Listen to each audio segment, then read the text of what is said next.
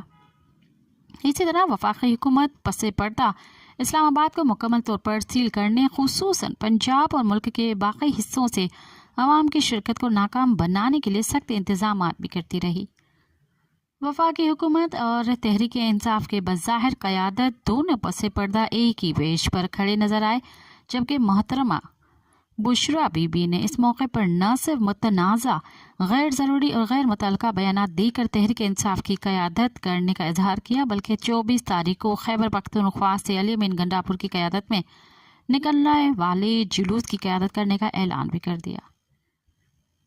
تحریک انصاف اور آخری کال اسی وقت ہائی جیک ہو چکی تھی اور بعد میں جو کچھ ہوتا رہا وہ دو طرفہ ملی بھگت سے ہی اختتام پذیر ہوا۔ اس ملک کے عوام روایتی مالدار اشرافیہ پر مشتمل خاندانوں، خصوصاً نون لیگ اور زرداری پارٹی کے بد حکمرانی سے تنگ آ کر عمران خان سے اپنی امیدیں وابستہ کر بیٹھے، جبکہ حقیقت جو ہے کہ پاکستان کے نوجوان، طالب علموں، مزدوروں، ملازمین، خواتین، محنت کشوں، کاشتکاروں، غریب اور متوسط طبقے سے تعلق رکھنے والے شہریوں کو جن بنیادی حقوق، معاشی اور سماجی مسائل کا سامنا ہے، ان کو حل کرنا اور اس دیرینہ استحصالی نظام سے چھٹکارا حاصل کرنا نہ تو عمران خان کی بس کی بات ہے اور نہ ہی تحریک انصاف کے انداز سیاست یا طرز حکمرانی سے ممکن ہو سکتا ہے۔ بے شک عمران خان کو حکومت چلانے کے لیے نہ تو فری ہینڈ دیا گیا اور نہ ہی وقت دیا گیا، لیکن حکمرانی کے دور میں ان کو جس برے طریقے سے استعمال کرنے کے بعد گندا کر کے پھینک دیا گیا، وہ اس بات کا ثبوت ہے کہ وہ اس ملک میں ان حالات میں اسٹیبلشمنٹ کے ساتھ شامل ہو کر یا ان کے دباؤ میں آ کر یا ان کی شرائط مان کر اقتدار حاصل تو کیا جا سکتا ہے، لیکن نہ تو اختیارات حاصل کیے جا سکتے ہیں اور نہ ہی اس استحصالی نظام سے چھٹکارا حاصل کر کے پاکستان کو فلاحی ریاست بنایا جا سکتا ہے۔ جو سیاسی رہنما یا جس سیاسی جماعت کی قیادت اس حقیقت کو سمجھنے سے ہی قاصر ہو اور اپنی سیاسی تنظیم کو ان رکاوٹوں کو ہٹانے کے لیے تیار کرنے کا ادراک بھی نہ رکھتی ہو، اس سے انقلاب کی امید رکھنا تو دور کی بات ہے۔ تھوڑی بہت عوام دوست اصلاحات کرنا اور اکثریتی عوام کا اقتدار اعلیٰ مکمل طور پر بحال کرنا بھی بڑی بات ہوگی۔ بہرحال جس بزدلانہ اور احمقانہ طریقے سے ہزاروں شہریوں کو بغیر کسی قیادت اور رہنمائی کے بے یار و مددگار ریاستی اداروں اور حکمرانوں کے رحم و کرم پر چھوڑ دیا گیا اور جس کا عمران خان کوئی اندازہ بھی نہیں لگا سکا اور نہ ہی اس سلسلے میں بروقت ملاقاتوں کے دوران مؤثر کردار ادا کرتے ہوئے کارکنوں کی زندگیوں کو ترجیح دے کر خونہ ریزی دے بجا سکا، اس سے بھی اندازہ لگایا جا سکتا ہے کہ اس کی سیاسی بصیرت کا کیا حال ہے اور پارٹی کی قیادت کرنے کے سلسلے میں اس وقت کہاں کھڑے ہیں یا کتنے بے بس ہیں۔ دوسری جانب عمران خان کی مخالفت یا دشمنی میں حکومت نے عام شہریوں کو جس طرح صفاقی کے ساتھ گولیاں مار کر نشانہ بنایا، اس کی بھی جتنی مذمت کی جائے کم ہے۔ 26 نومبر 2024 پاکستان کی تاریخ میں ایک سیاہ تاریخ کے طور پر یاد کی جاتی رہے گی، جس کے لیے دونوں جانب سے انتہائی گھٹیا اور گھناؤنا کھیل کھیلا گیا۔ تحریک انصاف کے ان تمام سنجیدہ، مخلص اور اس استحصالی نظام سے چھٹکارا حاصل کرنے کے لیے تمام خواہش مند سیاسی رہنماؤں اور کارکنوں سے گزارش ہے کہ وہ اپنی تمام صلاحیتیں کسی ایک شخص کے ساتھ وابستہ کرنے کی بجائے پاکستان کے موجودہ طبقاتی سماج اور معاشرے کے تضادات کو سمجھنے کی کوشش کریں اور اپنے آپ کو ان نظریاتی انقلابی سیاسی جماعتوں کے ساتھ جوڑنے کا راستہ اختیار کریں جو چہروں کی تبدیلی کے ساتھ ساتھ جھوٹ، فراڈ، ہیرا پھیری، بدعنوانی، مکاری اور استحصالی پر مبنی پوری نظام سے نجات حاصل کرنے کے لیے مسلسل مستقل مزاجی کے ساتھ جدوجہد کرنے میں مصروف ہیں۔